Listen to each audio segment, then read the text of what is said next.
The floor now to Andreas Kondýlis from the Renew Europe group for 3 minutes.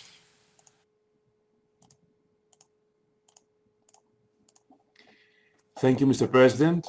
Dear Commissioner, welcome on behalf of the Renew Europe group. Your portfolio is not an easy one, but I believe that you are up to the challenge. Needless to say, the world has become a global village. Technological development has enabled instant global interconnection, and whether we like it or not, our society will continue to change and develop both online and offline due to demographic change, conflicts, climate change, and so on. Nevertheless, we can all agree that the existing European asylum and migration policies are not fit for purpose in a changing world. The pressure on the external borders of the EU, especially on its southern borders, is getting worse and worse. Asylum procedures are not functioning as they are supposed to function. That's what you have already said. And the instruments that we have put in place, such as the blue card, are not sufficiently promoted by the European Union. In the United States of America, everyone who acquires a green card feels proud of it. In the European Union, almost nobody knows about the blue card, and those who do know, they have to face enormous administrative burden.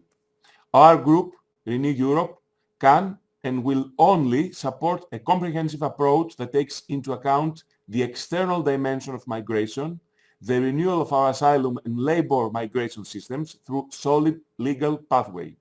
We will support policies that fight against human traffickers and smugglers while tackling irregular migration because they go hand in hand.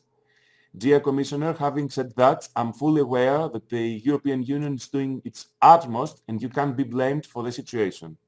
We believe that the Commission's proposal is a right step towards building a sustainable migration and asylum system.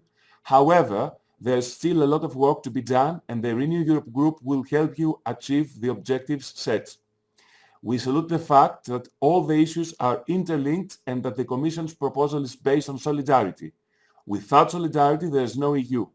Moreover, we cannot achieve a successful migration and asylum policy without a successful integration policy that is well monitored in order to take proper corrective actions. Our policies should be based on the principle of subsidiarity, which does not mean that those facing the issue have to face it alone. Migration is our collective responsibility, and we can't leave the burden to the countries protecting the EU external borders. Dear Commissioner, if you had a magic wand, I'm sure you would transform the EU migration policies, but I'm well aware that there's no magical solution.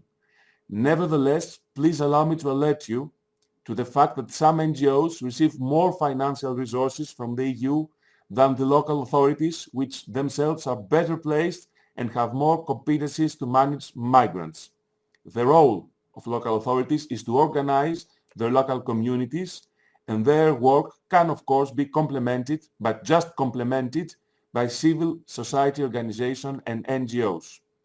In Greece, in my municipality, my city hosts the headquarters of the International Organization of Migration, a country that is facing all the pressures of the migration problem in real time and is heavily suffering the consequences of the ineffective policy of our neighbors and the delays in the implementation of the policies of the EU.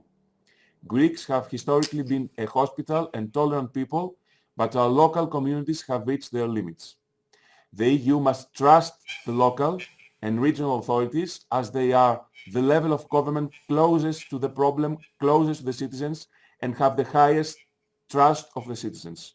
Let me finish by underlining that we cannot bypass and we must not bypass the local and regional authorities if we want to succeed in our migration and integration policies. Thank you very much for your attention.